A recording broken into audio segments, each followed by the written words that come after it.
Good morning, America.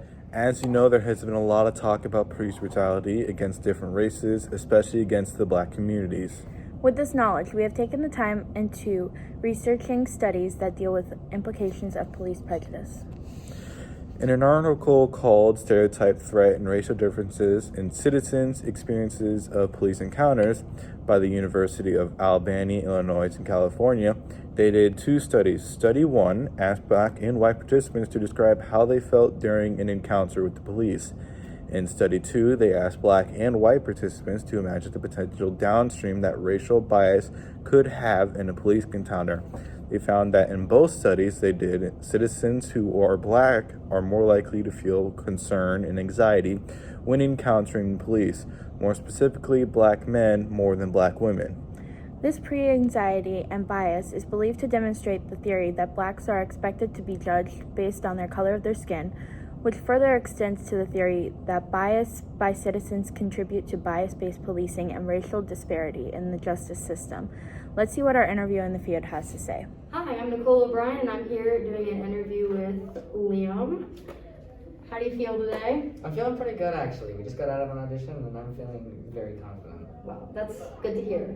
So my question for you today is, so psychological studies show that the stereotype of Black people into criminal behavior has a huge effect on the way that these individuals are perceived. Recently, it's been a continuing conversation on the way that police treat these individuals versus how they treat white people. Do you believe that POC are treated differently than white people? I mean, that shouldn't even be a question. They absolutely are. They have been treated differently for just about all of human history. In the 1800s, the only people who were slaves were Black people. Literally, there was an entire continent that white people just decided that's where we're going to get our slaves. Because these people are Black, they don't deserve rights. They are property. We are going to take them over here, away from their homes and their culture, and we're going to make them our property, and they're going to do whatever we want. That didn't happen to white people. It was the white people doing that.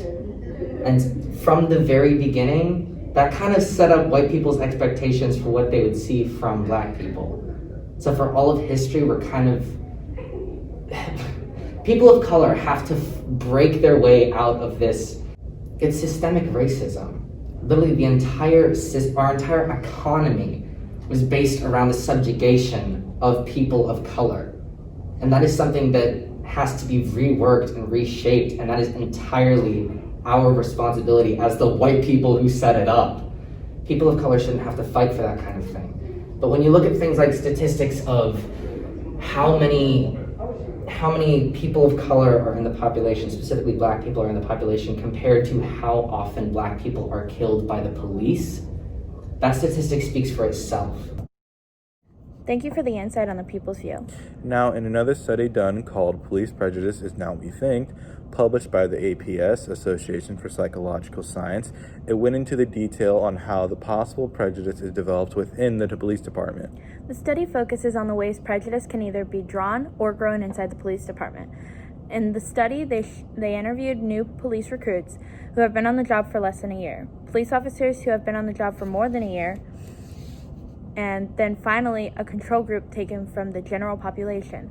They found that the recruits felt prejudice and bias towards prisoners, demonstrating right-wing authoritism, which is the ideology of doing actions addressing perceived danger in the social realm through group control, stability, and cohesion.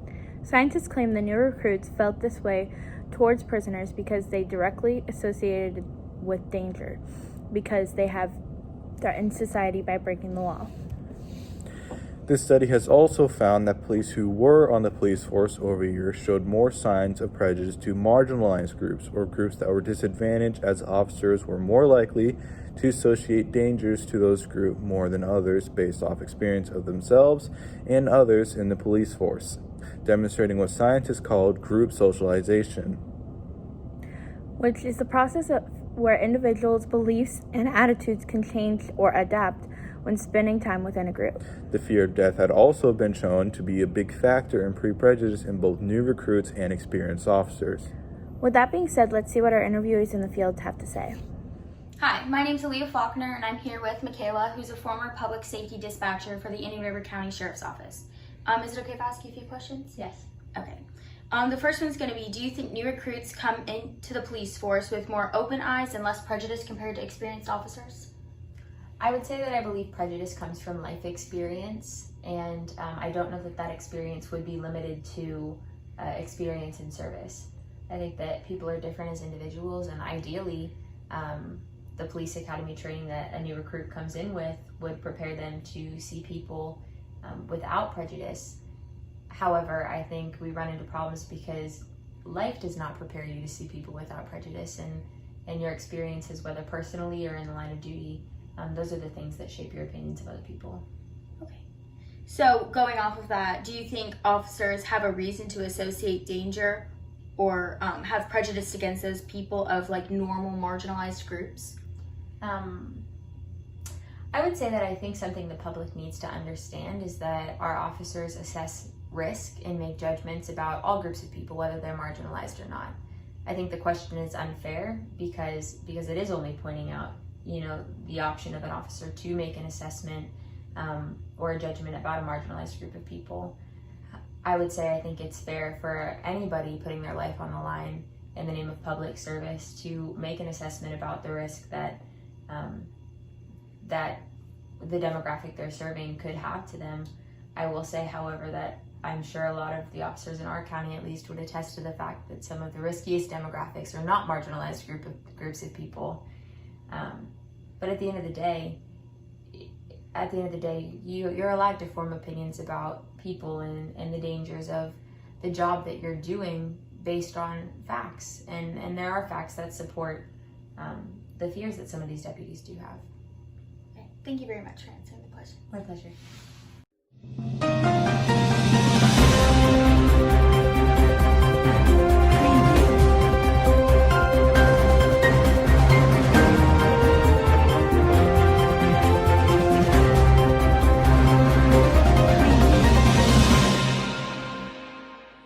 Okay, so just to preface this video, I'd like to say that I'm dressed up as Joe Exotic, and it is Halloween Eve, so this isn't my usual attire.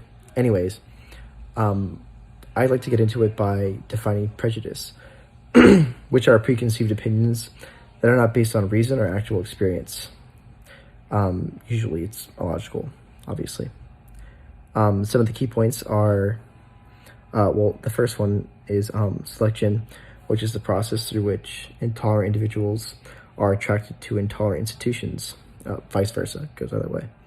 And the second point are group socialization, which is the process through which membership in a group causes individuals to adopt the group's norms and attitudes. A study was conducted surveying two different groups. The first group were new police recruits, which were officers with only a year of training, and the second was a control group from the general population. The new police recruits showed more signs of prejudice than the controlled participants, and the new police recruits showed more prejudice towards prisoners versus the controlled group, which were more prejudiced against the poor gypsies and Arabs.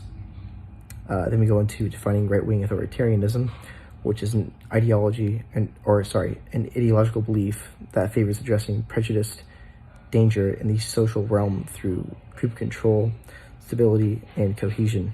And the new recruits showed more motivation to suppress prejudice and views police force as a less intolerant institution versus the older police, which showed less motivation to suppress prejudice and saw police force as a more intolerant institution. Group socialization is leading the new police recruits to internalize, quote, intolerant norms that already exist in the police force, end quote.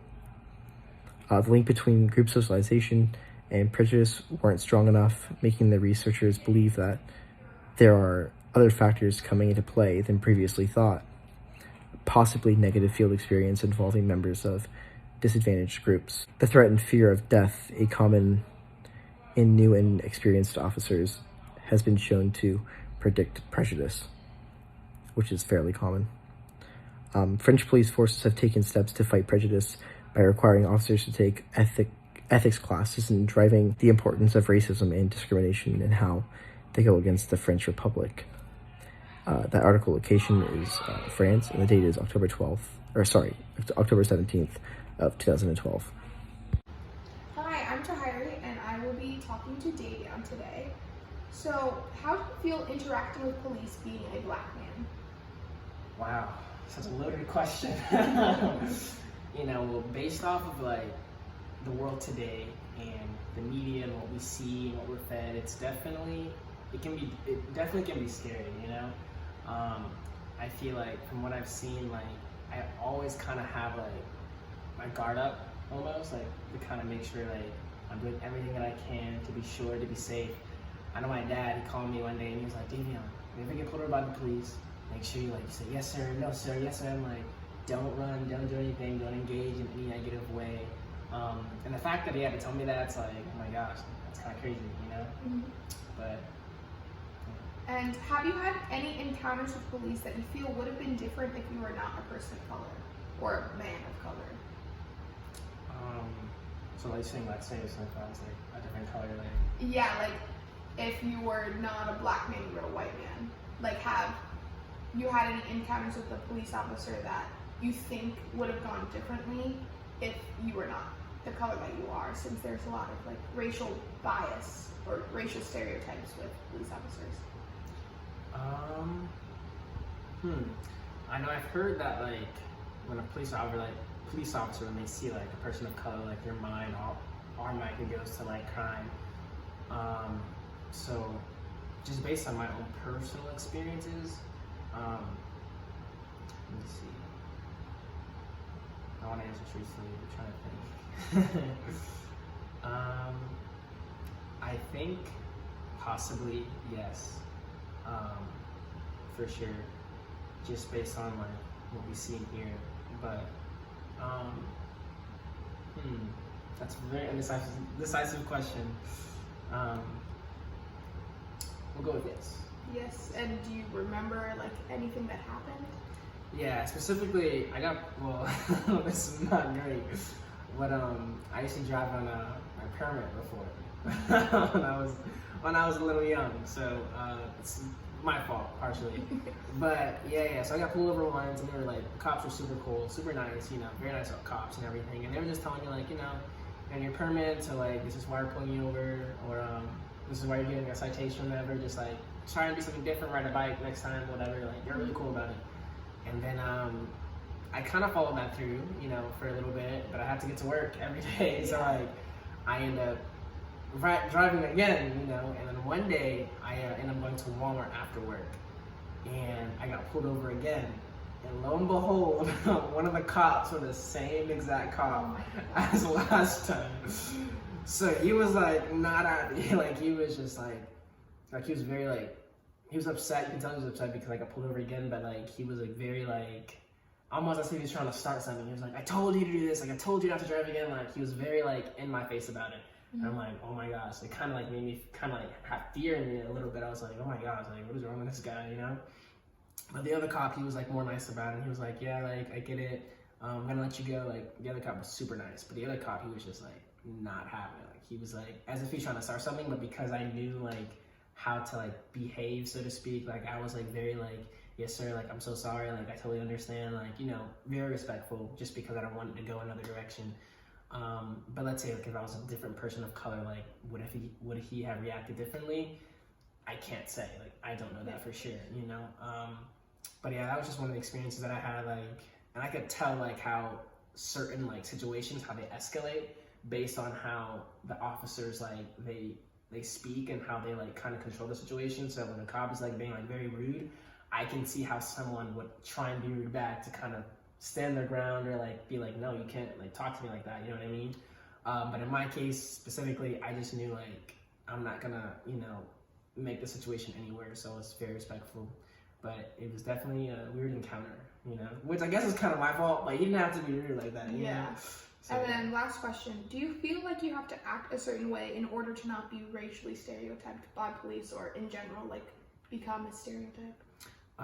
In today's world, sadly, I feel like yes, to an extent. Like I was saying, like, ever get pulled over, if I'm ever like with like, and by a cop or whatever, like, yes sir, no sir, yes ma'am, I totally understand, I'm so sorry, you're right, you're correct, like, hands up, like, just kind of stuff like that, just to make me feel safe, you know, knowing like I'm not in the wrong, like I'm not doing anything, like I'm like okay kid, you know what I mean, like I'm not like committing crimes, or like I'm very respectful. So I definitely like try and do that when I'm around a cop or being interrogated by a cop or in any shape or form like that. So I'd say yes in that sense. Okay, thank you. Thank you for tuning in with us. And we hope you have a wonderful day.